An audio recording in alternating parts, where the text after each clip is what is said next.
Break کے بعد خوش آمدید۔ بلیٹن کے آغاز میں آپ کو بتائیں IMF وفد کی چیئرمین PTI سے زمان پاک میں ملاقات ہوئی۔ شاہ محمود قریشی بھی موجود تھے۔ PTI کی معاشی ٹیم کے ارکان شوکت ترین، حماد اظہر، عمر ایوب، ثانیہ نشتر، شبلی فراز، تیمور جھگڑا اور مزمل اسلم نے بھی ویڈیو لنک کے ذریعے شرکت کی ہے۔ اسی پہ ہم بات کریں گے، ہمارے ساتھ ماہر معاشیات مزمل اسلم بھی موجود ہوں گے۔ مزمل صاحب بہت شکریہ، آپ ہم سے اس حوالے سے گفتگو کر رہے ہیں۔ بتائیے گا آپ لوگ کی جو یہ ملاقات ہوئی ہے، آپ لوگوں کی ورچولی ہوئی IMF country chief Nathan Porter سے، تو کیا اس میں گفتگو رہی، کیا اس کا آؤٹ کم تھا؟ دیکھیں بیسکلی IMF نے پاکستان کو ایک نیا پروگرام دیا ہے 9 ماہ کا اسٹینڈ بائی پروگرام، اور بیسکلی اس پروگرام کا مقصد یہ ہے کہ پاکستان میں آنے والے دنوں میں الیکشنز ہیں اور پھر الیکشنز کے بعد جو ہے ایک نئی حکومت نے آنا ہے، تو اس دوران پاکستان کو معاشی پریشانیاں بہت زیادہ ہے، بغیر پروگرام کے گزارا نہیں ہے۔ تو IMF نے جو پروگرام دیا ہے اس میں ان کے جو بورڈ آف ڈائریکٹرز ہیں 12 تاریخ کو اس پروگرام کا باقاعدہ طور پہ منظوری دیں گے، لیکن بورڈ آف ڈائریکٹرز نے ان کے جو ہے اپنی جو پاکستان کے پروگرام ہیڈ ہیں ان کو انسٹرکشنز دی تھی کہ پاکستان کی جو بڑی سیاسی جماعت ہے اس سے آپ ملیں اور ان کو اس پروگرام کے نکات کے بارے میں بتائیں اور ان کو کانفیڈنس ملے، اور اگر ان کے کوئی آبجیکشنز ہیں یا سوالات ہیں تو ان کو سیٹسفائی کریں۔ تو اس سلسلے میں جو ہے یہ ملاقات ہوئی، جس میں واشنگٹن سے بھی جو پاکستان کے مشن چیف ہیں وہ تھے، پاکستان کی جو ریزیڈنٹ چیف تھی وہ تھی، وہ باقاعدہ زمان پاک گئی تھی، اور یہ جو ہے میٹنگ ہوئی اور اس پہ ہم نے بہت سوالات کیے۔ 1.25 گھنٹے کی میٹنگ تھی اور ہم نے پاکستان کے مفاد اور وسیع تر انٹرسٹ میں اس پروگرام میں ان کو ہم نے ان کے ساتھ ایگری کیا ہے، لیکن ان کے ساتھ ساتھ ہم نے یہ کہا کہ پاکستان کے معاشی مسائل کا حل جو ہے آگے الیکشن کے بعد پبلک مینڈیٹ والی حکومت آئے، اور جو پبلک مینڈیٹ والی حکومت ہوگی وہ ایک سخت معاشی جسے کہتے ہیں پلان امپلیمنٹ کر کے پاکستان کو ہمیشہ کے لیے مشکلات سے نکالے، جس پہ انہوں نے بھی ایگری کیا، اور انہوں نے کہا کہ یہ 9 مہینے کا پروگرام ہی اسی طرح ڈیزائن کیا گیا ہے کہ فل فور الیکشن ہو، الیکشن جو بھی حکومت آئے وہ 2-3 مہینے ان کو دیے جائیں تاکہ وہ پھر یا تو خود اپنی طور پہ جو ہے اصلاحات لائیں یا ہمارے ساتھ مل کے لائیں۔ صحیح۔ اچھا مزمل صاحب، جس طریقے سے ایک تو ٹیکس کا اوور برڈن بھی ہوا ہے، اس کے بعد پاکستان کی جو ایک بہت بڑی آبادی ہے وہ مہنگائی سے اور بے روزگاری سے، غربت سے جتنی تنگ ہے، اس حوالے سے بھی کوئی بات چیت ہوئی؟ جی بالکل ہوئی، ان کے IMF کے بقول، اور انہوں نے کہا کہ ہم نے پریس ریلیز میں مینشن کیا ہے کہ موجودہ حکومت کی مس اسٹیپس کی وجہ سے پاکستان کی معاشی مشکلات جو ہیں وہ دگنی ہو گئی۔ اس پہ انہوں نے کہا کہ یہ جو انہوں نے کرنسی کے ساتھ جو ایک مصنوعی کھیل کھیلا، اور دوسرا انہوں نے جو درآمدات پہ پابندی لگائی، درآمدات کی پابندی لگانے پہ انہوں نے کہا کہ ملک میں جو ہے کارخانے بند ہوئے، ملک میں جو ہے اجناس کی شارٹیج ہوئی، اس سے مہنگائی ہوئی جس سے شرح سود بڑھا، اور ایک پاکستان کے عالمی خراب ہوئی جو عالمی پاکستان جن سے تجارت کرتا ہے۔ تو انہوں نے کہا یہ 2 چیزیں جو ہیں جس کی وجہ سے بہت زیادہ وہ ہوا، اور جس پہ ہم نے انہیں یہ کہا کہ آپ کے اس پروگرام میں جو ہے اس سے مہنگائی ہوگی، آپ اس میں غریب اور متوسط طبقے کو خاص طور پہ خیال کریں ان کا۔ تو اس کو انہوں نے کہا کہ ہم نے اس پروگرام میں کافی فوکس کیا ہوا اس چیز پہ، اور دوسری طرف انہوں نے یہ کہا کہ ہمیں جو ہے اس حکومت پہ تھوڑا سا ٹرسٹ نہیں ہے، اس لیے ہم یہ 3 قسطوں میں پیسے دے رہے ہیں، اور ہم کوشش کریں گے کہ یہ جو الیکشن کے اخراجات الٹے سیدھے نہ کریں تاکہ ملک کا مزید خسارہ نہ بڑھے۔ اچھا مزمل صاحب، ہم نے دیکھا بھی کہ GSP پلس پہ بھی گزشتہ روز بڑی اہم گفتگو ہوئی۔ اس کے علاوہ جو یورپین یونین کے جو الیکشن کے جو وفد ہیں انہوں نے بھی یہ کہا کہ ان کو الیکشن ٹائم پہ ہوتا نظر نہیں آ رہا، بیکاز ان کو کسی نے ابھی تک ٹچ نہیں کیا ہے۔ اس تمام تر معاملے میں یہ جو تمام تر ہو رہا ہے، اس میں آپ کو لگتا ہے کہ یہ لانگ ٹرم ہے؟ بیکاز ابھی بھی گارنٹیز مانگ رہی ہے کہ جی آپ ری پیمنٹ کی گارنٹیز دیں گے تو پھر آگے معاملہ چلے گا۔ دیکھیے ہم نے اس پہ جو ہے، اور جو چیئرمین تحریک انصاف ہیں انہوں نے بھی بڑی کلیئر بات کی ہے کہ دیکھیں کہ بغیر الیکشن کے آپ کا کوئی پروگرام کام کا نہیں ہے، پولیٹیکل مینڈیٹ چاہیے ہوتا ہے، اور پولیٹیکل مینڈیٹ ایک فری اینڈ فیئر الیکشن جس پہ انہوں نے ایگری کیا ہے، اور وہ بھی اس چیز کو سمجھ رہے ہیں کہ بغیر ایک 5 سالہ حکومت کے پاکستان میں اصلاحاتی پروگرام نہیں ہو سکتا، جس پہ انہوں نے کہا کہ ہم یہ سمجھتے ہیں اور ہم اپنے بورڈ آف ڈائریکٹرز کا بھی اس کے بارے میں تبادلہ خیال کریں گے، اور ہو سکتا ہے کہ اس پہ جو ہے ہم ڈائریکشن بھی دیں کہ بھائی پاکستان کی معاشی مسائل کا حل پالیٹکس سے الگ نہیں ہو سکتا، اور جو ہے وہ سمجھتے ہیں کہ پاکستان کی اصلاحات کے بغیر پاکستان آگے نہیں چل سکے گا۔ بہت شکریہ مزمل اسلم صاحب، ماہر معاشیات ہم سے گفتگو کر رہے تھے۔ آئی ایم ایف وفد کی چیئرمین پی ٹی آئی سے زمان پاک میں ہوئی ملاقات، شاہ محمود قریشی بھی موجود تھے۔ پی ٹی آئی کی معاشی ٹیم کے ارکان شوکت ترین، حماد اظہر، عمر ایوب، ثانیہ نشتر، شبلی فراز، تیمور جھگڑا اور مزمل اسلم نے ویڈیو لنک کے ذریعے شرکت کی۔ I M F country chief Nathan Porter Washington سے ملاقات میں شامل ہوئے۔ آئی ایم ایف ٹیم کی قیادت ایسٹر پیریز نے کی۔ ملاقات میں پی ٹی آئی نے انتخابات سے پہلے نئی حکومت کے قیام تک آئی ایم ایف معاہدے کا خیر مقدم کیا اور کم آمدنی والے طبقے کو مہنگائی سے بچانے کے لیے پروگرام پر زور دیا۔ پی ٹی آئی ترجمان کا کہنا ہے پی ٹی آئی سیاسی استحکام کو معاشی استحکام کے لیے لازم سمجھتی ہے۔ آزادانہ بر وقت انتخابات کے بعد نئی حکومت اصلاحات کا آغاز کرے گی۔ نئی حکومت اقتصادی تبدیلی، طویل مدتی بنیادوں پر معاشی استحکام لائے گی۔ آئی ایم ایف کی نمائندہ ایسٹر پیئرس کا کہنا ہے کہ ملاقاتوں کا مقصد سیاسی جماعتوں سے نئے قرض پروگرام میں معاونت ہے۔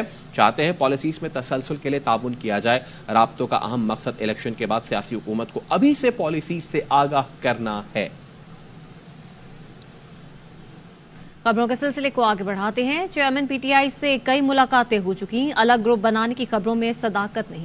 شاہ محمود قریشی کہتے ہیں 9 مئی واقعات میں ہمارا کوئی کردار نہیں، جے آئی ٹی تفتیش کے نکات میڈیا پر لانا مناسب نہیں۔ شاہ محمود قریشی اور اسد عمر 9 مئی کی جے آئی ٹی کے سامنے پیش ہوئے۔ اسد عمر نے کہا کہ 9 مئی سے متعلق جو بھی معلومات تھیں سب بتا دیں۔ میری کئی ملاقاتیں ہوئی ہیں، ایک نہیں ہوئی۔ جو یہ افواہیں ہیں ان میں کوئی صداقت نہیں ہے۔ 3 نئے کیسز میں مجھے شامل کر لیا گیا اور ابھی میں نے پری اریسٹ بیل حاصل کی ہے، تو میری اس عدالت میں 6 کیسز ہو گئے ہیں۔ الیکشنز کراؤ، معیشت بچاؤ، وفاقی وزیر خورشید شاہ نے فارمولا پیش کر دیا۔ اے آئی نیوز سے خصوصی گفتگو میں پی پی رہنما نے کہا کہ 11 سے 13 اگست تک اسمبلیاں تحلیل ہو جائیں گی، مدت بڑھائی تو معیشت تباہ ہو جائے گی۔ پی ٹی آئی کو شاہ محمود قریشی کی صورت میں لیڈر مل سکتا ہے۔ اسمبلی انتظار ہو جائے گی، غیر آئینی طریقے سے آگے بڑھانے کی کوشش کی، پھر معیشت تباہی کی طرف جائے گی۔ معیشت کو بہتر کرنے کا ایک واحد طریقہ یہ بھی ہے کہ الیکشن ٹائم پہ خان کو پائنر ہے، اس نے تو ان کو تیار کیا ہے، سزائیں ہونی چاہیے، سزا کے قابل ہے، نئی بات تو نہیں ہے۔ اس کے لیے تو 30 سال سے لوگوں نے امپریشن کو یہ کی تھی کہ ایک بندہ تیار ہو رہا ہے پاکستان میں یہودی ڈاکے کا۔ ہمارے لیڈر جیل میں 17 میں تھے، ہم الیکشن نہیں لڑ رہے تھے، تو ماں ہمیں مل گئی، بیگم صاحبہ مل گئی، کبھی کوئی مل جائے گا، شاہ محمود مل جائے گا۔ بہت بڑے ایشو بنایا گیا ہے پنجاب اور سندھ کو لڑانے کے لیے۔ چھوٹے صوبوں کو ڈیم سے اعتراض ہوتا ہے، بادشاہ پہ بھی کرتے، داسو پہ بھی کرتے، مامن پہ بھی کرتے۔ اس وقت اس بات کو چھڑا بھی گیا تو نقصان پارشل ہو گیا۔ تو خورشید شاہ کو 2.25 سال کے بعد بیل ملتی تھی، اسی کیس میں عمران خان کو welcome, good to see you and مرسی۔ پاکستان میں آ رہا ہے زرعی انقلاب۔ اس بریک کے بعد ویلکم بیک۔ زرعی دنیا میں انقلاب کے لیے وزیر اعظم شہباز شریف نے land information and management system کا افتتاح کر دیا۔ Army chief general Syed Asim Munir بھی اسلام آباد میں ہونے والی افتتاحی تقریب میں شریک تھے۔ زراعت کو فروغ، فوڈ سیکیورٹی، زرعی برآمدات میں اضافہ اور درآمدات کم ہوں گی۔ کروڑوں ایکڑ غیر کاشت شدہ اراضی پر کاشتکاری ممکن بنائی جائے گی۔ زرعی دنیا میں انقلاب، وزیر اعظم شہباز شریف نے land information and management system کا افتتاح کر دیا۔ Army chief general Syed Asim Munir بھی اسلام آباد میں ہونے والی افتتاحی تقریب میں شریک تھے۔ Land information and management system کے قیام کا مقصد زراعت کو فروغ، فوڈ سیکیورٹی، زرعی برآمدات بڑھانا اور درآمدات کم کر کے قومی خزانے پر بوجھ گھٹانا ہے۔ اعلامیے میں کہا گیا لمس کے تحت کروڑوں ایکڑ غیر کاشت شدہ اراضی زیر کاشت لائی جائے گی۔ لمس کے تحت زرعی پیداوار جدید ٹیکنالوجی کے ذریعے زیادہ سے زیادہ بڑھائی جائے گی۔ عالمی ادارہ خوراک بتا چکا ہے 36.9% پاکستانی غذائی عدم تحفظ، 18.3% شدید غذائی بحران کا شکار ہیں۔ اقتصادی اور عسکری قیادت نے فیصلہ کن اقدامات کا فیصلہ کیا، جس کے تحت لمس پہلا غیر معمولی اقدام ہے۔ سویڈن میں قرآن پاک کی بے حرمتی کے خلاف ملک بھر میں احتجاجی ریلیاں اور مظاہرے۔ مظاہرین نے سویڈن سے سفارتی تعلقات ختم کرنے اور سویڈش مصنوعات کے بائیکاٹ کا مطالبہ کیا۔ سویڈش حکومت سے گستاخی کے مرتکب شخص کو سزا دینے کا مطالبہ کیا۔ گوجرانوالہ میں مسیحی برادری بھی نفرت انگیز اقدام کے خلاف سڑکوں پر نکل آئی۔ وفاقی دارالحکومت میں سویڈن واقعے کے خلاف احتجاجی مظاہرہ، فضا نعرہ تکبیر سے گونج اٹھی۔ سپریم کورٹ بار کی جانب سے ریلی نکالی گئی۔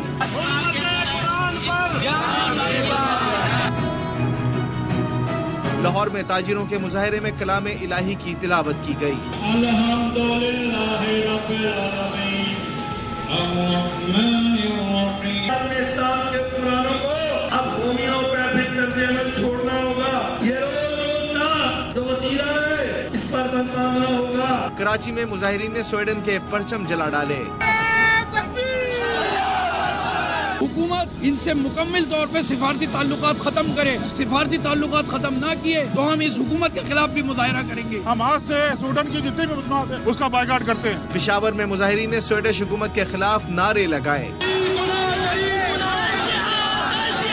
گوجرانوالہ میں مسیحی برادری بھی سڑکوں پر نکل آئی، اقوام متحدہ سے قانون سازی کا مطالبہ کیا۔ مذہب خطب کی برمتی، مذہب خطب کی برمتی، حکومت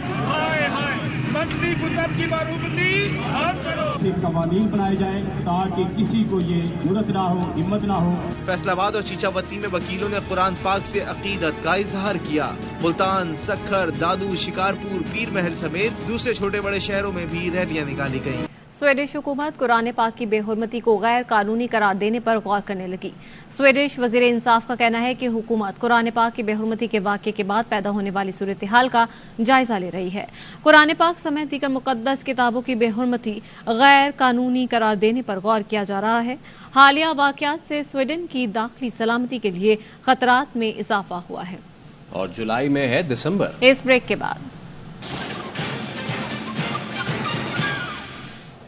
بعد خوش آمدید۔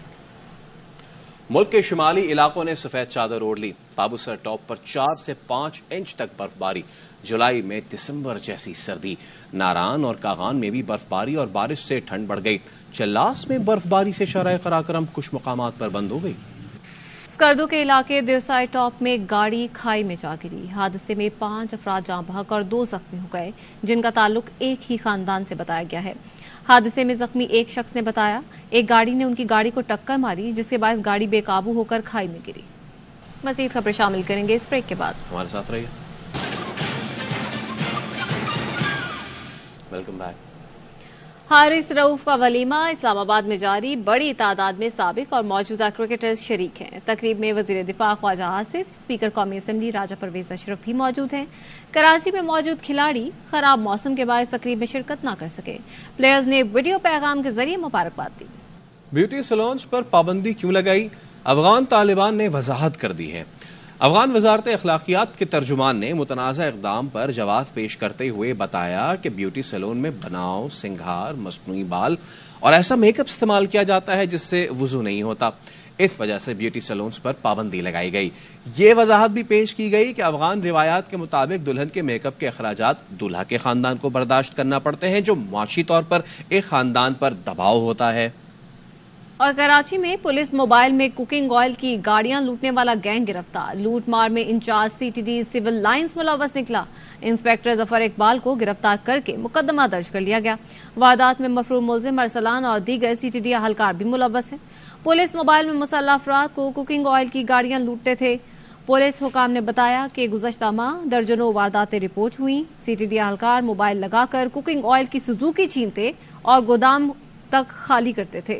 گرفتار ملزمان میں گودام کا مالک اور ملازم بھی شامل ہے۔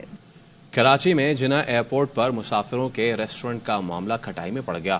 سندھ ہائی کورٹ نے ڈپارچر لاؤنج فیسلٹی اور ٹرانزٹ ریسٹورنٹ کے ٹھیکے پر حکم امتناع جاری کر دیا۔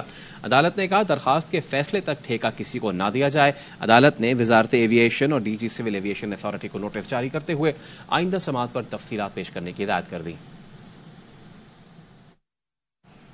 اور دل کیسے جیتے ہیں محمد رضوان سے سیکھیے۔ قومی وکٹ کیپر بلے باز نے پریکٹس کرانے والے نیٹ بالر کو خوش کر دیا۔ ٹیسٹ ٹیم کے نائب کپتان نے آف سپنر عبدالہادی کو اپنے جوتے تحفے میں دے دیے۔ نوجوان سپنر کا کہنا ہے رضوان نے میری بالنگ سے متاثر ہو کر تحفہ دیا، جو میرے لیے ایک اعزاز ہے۔ جوتے محمد رضوان پاکستانی پلیئر محمد رضوان نے مجھے دیے اور بہت خوشی ہے کہ ایک پاکستانی پلیئر گریٹ پلیئر جو ہماری انسپریشن ہے انہوں نے مجھے شوز گفٹ کیے میری بالنگ دیکھ کر۔ بہت بڑی اچیومنٹ ہے یہ میرے لیے۔ انہوں نے چیلنج دیا کہ آؤٹ کرو گے تو بیٹ کے علاوہ جو مانگو گے وہ دوں گا، تو مجھے شوز چاہیے تھے، میں نے شوز آؤٹ کر دیا۔ جی آؤٹ کر دیا۔ نیوز بلیٹن سے فی الوقت اتنا ہی۔ مزید خبروں اور تفصیلات کے لیے آپ دیکھتے رہیے ARY نیوز۔